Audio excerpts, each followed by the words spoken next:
Para hablar del tema nos acompaña José Luis de la Cruz, director general del Instituto para el Desarrollo Industrial y el Crecimiento Económico. Bienvenido, José Luis. Gracias por la invitación. Buenas tardes. Bueno, ¿qué nos dicen las cifras? ¿Está listo el sector público para la cuarta transformación de la que tanto habla Andrés Manuel López Obrador y su equipo?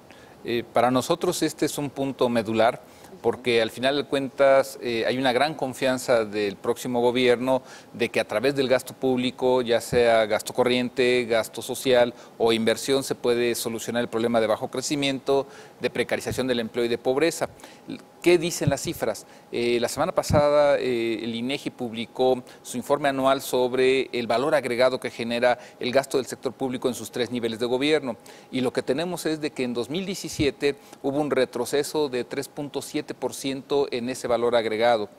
Más llamativo fue que las empresas públicas, es decir, aquellas como Comisión Federal de Electricidad o Pemex, tuvieron un retroceso de más de 8% en el valor agregado que generan. ¿Esto qué implica? Que al final del día la confianza que tiene el próximo Ejecutivo Federal sobre que a través del gasto público se puede generar crecimiento, tendrá que pasarse primero por lograr mejor eficacia, mayor eficiencia en el ejercicio del gasto público, porque de otra manera esa perspectiva podría no ser una realidad. Claro, entonces, ¿cómo lograr que la capacidad del sector público para generar valor agregado sea positiva? Bueno, aquí lo que tendría uno que pensar es primero, que se tengan objetivos muy claros. Segundo, pues no todos los proyectos generan desarrollo económico y desarrollo social. Se tendría que hacer una evaluación de realmente cuáles tienen esa capacidad. Tercero, evidentemente, transparencia, que estén libres de corrupción. Cuarto, que tengan una fuerte vinculación con la parte de la sociedad que sí genera crecimiento, y esto es el sector privado, es decir, y no es algo nuevo. Si no se genera un proyecto de inversión y de gasto público que tenga buena sincronía, que esté bien relacionado con la inversión del sector privado, difícilmente se podrán tener esos efectos de crecimiento que se están esperando. Entonces, ¿crees que hasta el momento, por parte del equipo del próximo gobierno, pues no hay puntos claros en cuanto a la redistribución del gasto, en cuanto a la productividad de los proyectos que tienen en mente? Yo creo que aquí vería 2 elementos. Primero, me parece que tiene que hacerse un análisis muy detallado de la herencia que reciben del sector público, cómo está operando. Es decir, al final del día esto tampoco es un hecho coyuntural.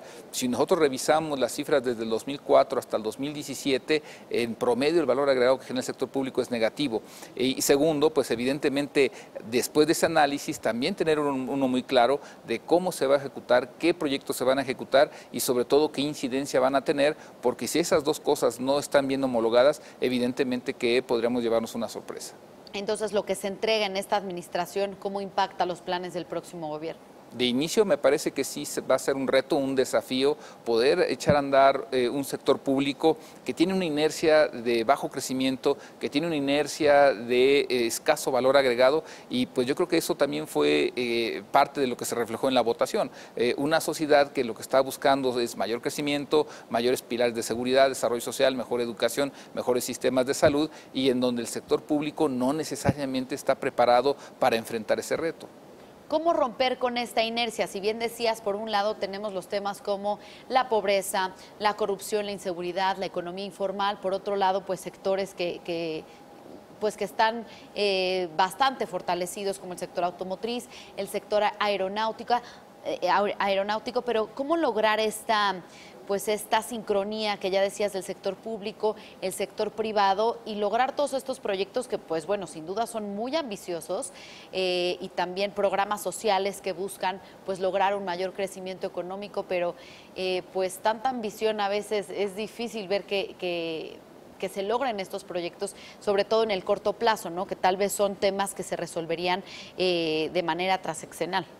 Justamente hace un par de horas estaba en una reunión con una misión de Corea del Sur, que lo que nos platicaban ellos era su experiencia, y básicamente es tener el foco muy claro, cuáles son los objetivos fundamentales que se deben alcanzar. Es decir, tampoco se debe tener demasiados elementos al mismo tiempo. Entonces, tener el foco muy claro de cuáles son los proyectos que generan el crecimiento, que estos estén enmarcados en una visión integral de política económica, de política pública, que se haga una disección del estado actual de la administración pública desde la parte de finanzas, pero también del desempeño de quienes están en la administración. otro aspecto es no perder al capital humano, que es valioso, el que sabe cómo hacer funcionar esta administración pública, y complementarlo con nuevas personas, pero que también tengan una muy buena comunicación con el sector privado, porque mientras el valor agregado del sector público es negativo, el que genera el crecimiento es el valor agregado del sector privado, que crece a tasas de 3% o más. Entonces, me parece que este plan integral con buena sincronía es el único mecanismo para garantizar que la transformación comience por una buena transición.